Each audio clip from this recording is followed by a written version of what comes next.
You step outside. The cold doesn't bite, it presses, flat and complete, against every inch of your skin. Your breath turns to frost the moment it leaves your mouth. And there is nowhere warmer to go back to. For most of the last 100,000 years, this wasn't a freak storm. This was simply winter. Your ancestors didn't survive one ice age. They survived a long chain of frozen worlds, stacked end to end across the deep past. And here is the part that should unsettle you. You, the modern you, with a thermostat and a heated room waiting, would almost certainly not last a single one of their ordinary winters. Not because you are weak, because you have never had to learn what they knew. So what did they know? Start with the cold itself. Around 26,000 years ago, the planet reached what scientists call the last glacial maximum. That phrase simply means the coldest peak of the last ice age, the moment the great ice sheets swelled to their largest size. Sheets of ice up to 2 miles thick buried much of northern Europe and North America. Picture walls of ice taller than any building you have ever seen, grinding slowly across entire continents. In parts of Europe, average temperatures fell by as much as 10 to 15 degrees Celsius below what you know today. Winters in what is now France, or Ukraine, or southern Russia could drop far below anything you have ever stood in, and your ancestors lived there, through it, on purpose, year after frozen year. Now compare that to you. A modern human, unprepared, can slip into dangerous hypothermia in a matter of hours in conditions far milder than that. A single power outage in a cold snap makes the evening news. A storm shuts down a whole city. You have inherited an extraordinary body, but you live inside a fragile bubble of warmth, and you have never once had to build that warmth with your own hands. How is it even possible that they did? A bare human body, dropped into that landscape, lasts hours. Maybe less. The answer is not that they were tougher than you.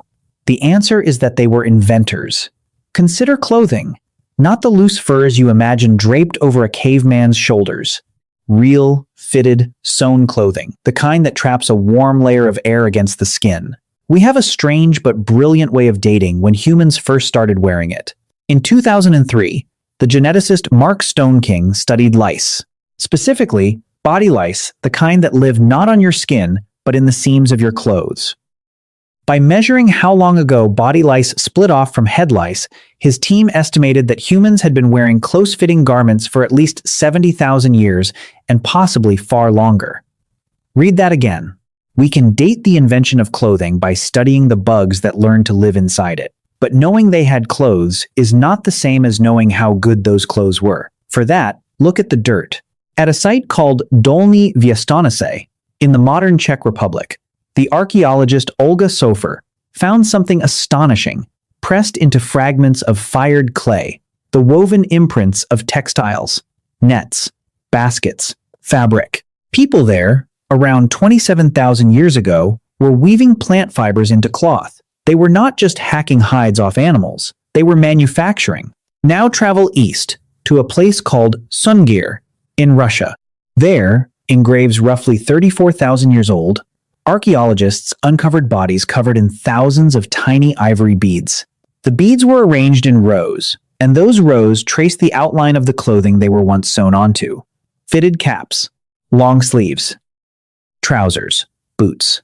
From the pattern of the beads alone, you can reconstruct a tailored winter outfit, stitched by hand 34,000 years before the first sewing machine. This is what the anthropologist Ian Gilligan calls the real revolution.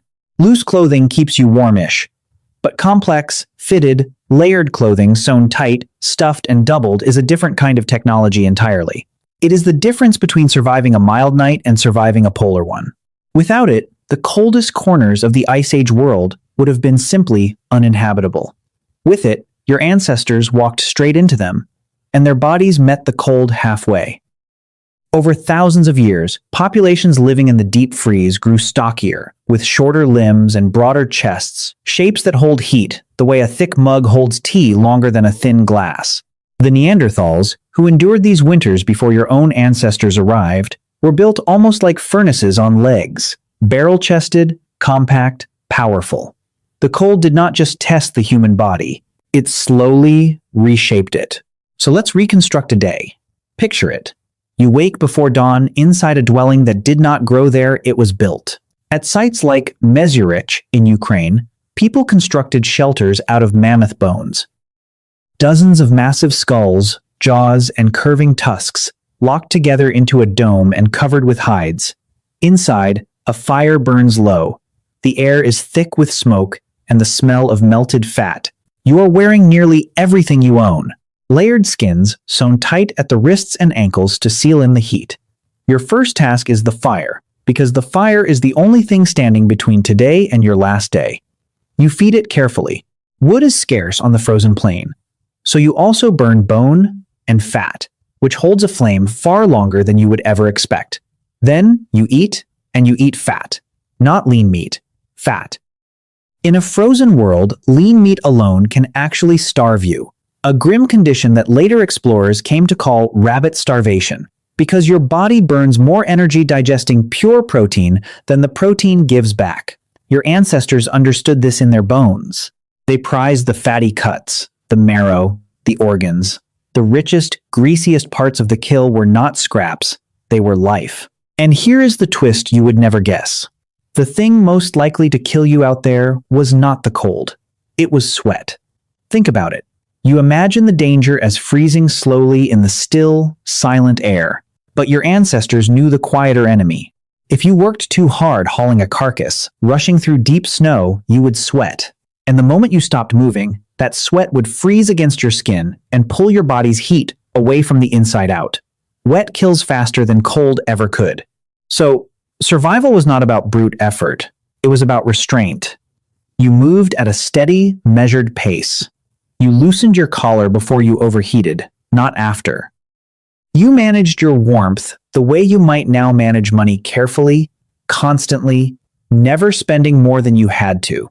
The people who lasted were not the strongest. They were the most disciplined. Did you ever think the secret to surviving an ice age might be learning to do less? And you did not do it alone. No single person built a mammoth bone house or brought down a beast that size. The fire was shared. The work was shared. The knowledge of where the herds moved, which slope held the wind, when the first hard frost would come, all of it lived in the minds of the old and was passed down by a voice around that fire. In the coldest world humans ever faced, your greatest survival tool was not a spear, it was each other. This is the part that should change how you see your own body, because you are still carrying their equipment. When goosebumps rise on your arms in the cold, that is an ancient reflex trying to fluff up fur you no longer have. When you shiver, your muscles are firing uselessly fast to generate heat, the same emergency furnace your ancestors ran on. You have a tissue called brown fat tucked around your neck and shoulders that exists almost entirely to burn calories straight into warmth.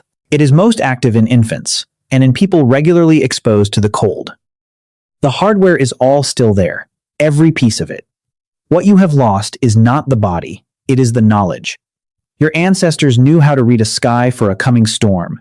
They knew which fat to eat and which effort to avoid.